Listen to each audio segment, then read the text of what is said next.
Lots of people have been asking me about the new movie, Jesus Revolution, and wanted to hear my thoughts on it. And since it's a major motion picture about Christianity, I went to go see it this weekend, and man, do I got a lot to say about this one. So let's go ahead and get into it. Now, before we start, I should say that I won't be revealing anything that isn't shown or implied in the trailer. So if you haven't seen it yet, there won't be any spoilers, although I will be adding a little bit more detail about the scenes that are shown in the trailer, but I won't be spoiling anything. Now, if you haven't heard of the movie, it's based on true events starting back in the 1960s in the midst of the hippie phenomenon. The movie follows the journey of a struggling pastor with a dwindling congregation and his crossover with Jesus from The Chosen. The pastor's name is Chuck Smith, and the movie follows his cross-cultural efforts with a Christian hippie named Lonnie and a youth named Greg, which begins one of the most influential spiritual movements in American history, better known as the Jesus movement. Now, for those of you that don't know, the Jesus movement was a big movement in the 60s and 70s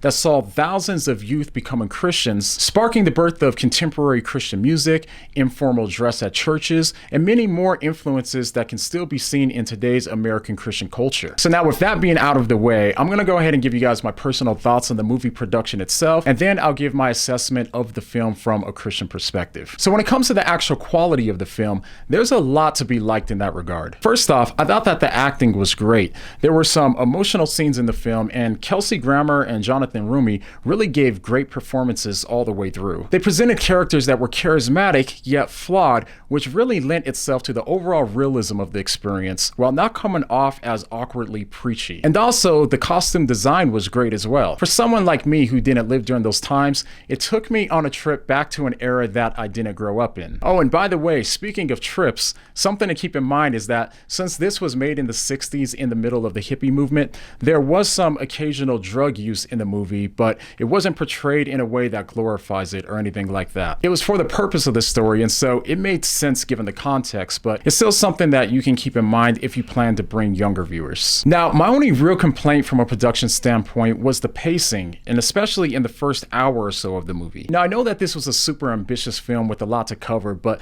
so much happened so quickly in the first hour or so with little to no time for build-up that the movie didn't hit as hard as it could have, in my personal opinion. I wish there was a little bit more time for the conflicts to simmer and to digest more, but given all that the film was trying to portray, it's understandable. But even with this small little gripe, I still think that the movie was done pretty well, and with shows like The Chosen and movies like The Case for Christ and now this movie, the bar for Christian media is really raising, and personally, I find that encouraging. This truly felt like a major motion picture because it was. Sometimes people stigmatize Christian movies, but this one will do away with a lot of those criticisms. All right, now that I've given my personal opinions on the production of the movie, let's go ahead and talk about the main plots from a Christian perspective. Now, from cross-generational cultural conflicts to pursuits of meaning to the importance of love in action rather than word, there's several themes that this film touches on. But the thing that I personally found to be the most important was the one that we saw in the trailer, and this is the importance of going beyond the walls of our own comfort in order to understand and reach those who we may not like or understand. In the film, we see this mainly enacted through the relationships between Pastor Chuck Smith,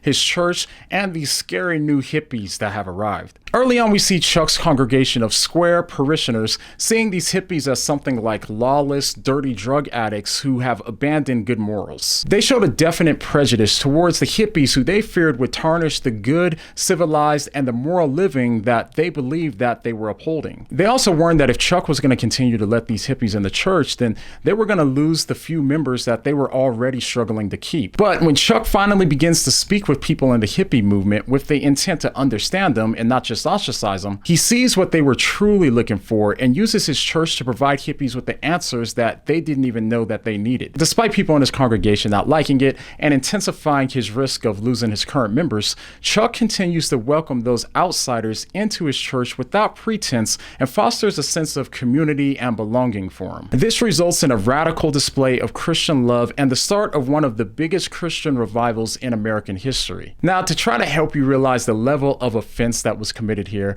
A possible modern day comparison may be like welcoming in people from the other side of the political aisle who we might have a tendency to view as degenerate and immoral people who have no desire to conform to a godly way of living. With the context of how the hippies were viewed by the older generations at this time, this really was radical. But Chuck's decision wasn't without biblical precedent, as we see that Jesus had the same heart that his culture and religious community deemed as other. In fact, in Mark 2 we read, "And he went out again by the seashore, and all the people were coming to him, and he was teaching them. As he passed by, he saw Levi, the son of Alphaeus, sitting in the tax booth, and he said to him, 'Follow me.' And he got up and followed him. And it happened that he was reclining at the table in his house, and many tax collectors and sinners were dining with Jesus and his disciples. For there were many of them, and they were following him. When the scribes of the Pharisees saw that he was eating with the sinners and tax collectors, they said to his disciples, 'Why is he eating and drinking with tax collectors and sinners?' And hearing this, Jesus said to him, 'It is not those who are healthy who need a physician, but those who are sick. I did not come to call the righteous, but sinners.'" And if you're wondering why it was such a big deal that Jesus was eating with them, it's because in that culture, eating with people was a sign of intimate relationship or fellowship or a shared life. This is why they couldn't believe that Jesus was actually eating with sinners. When the religious people saw this, they saw that as Jesus accepting and identifying with those immoral people who lived in rebellion to the standards of morality that the religious people believed that they were living up to. But as a result, since they were so focused on the sins that these sinners were committing and the immorality of the sinners' lifestyles, they weren't able to focus on or to notice the spiritual hunger that those sinners had deep down inside. And in a similar way, as we saw in the movie, the church saw those hippies as them, those sinners, rather than one of us sinners. And because the church was so focused on the outward sins of the hippies, their involvement in the rise of feminism, and their outward rebellion against society and the church's morality, they weren't able to see what the hippies were truly looking for deep down. But because Chuck was willing to take the time to understand the hippies, rather than ostracizing them,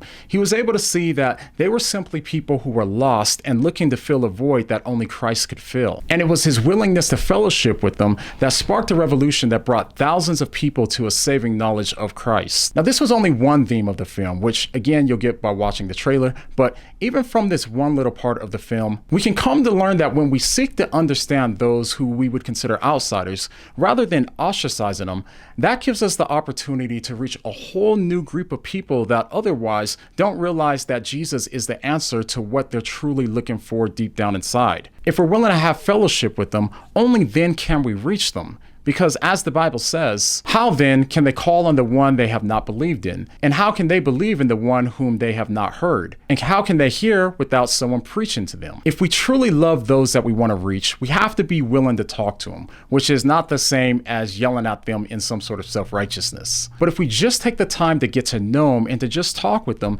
then we might be shocked at just how much God can work through us in order to bring countless people to him, as he did through Chuck during the time of the Jesus Revolution. So if you choose to watch this movie, then I would challenge you to think about what a radical Jesus revolution would look like today. Who might we have a tendency to look at as outsiders and sinners, and what would it look like to show Christ to them while recognizing that we're no more deserving of salvation than they are? Really, take some time and think about that question. And if you're looking for a good Christian film that can challenge you in this area, then I would definitely recommend seeing this movie. So if you've seen it already, let me know what you think down below in the comments, and the next time that you find yourself looking more like the Pharisees rather than looking like Jesus, what are you gonna say? What do you mean?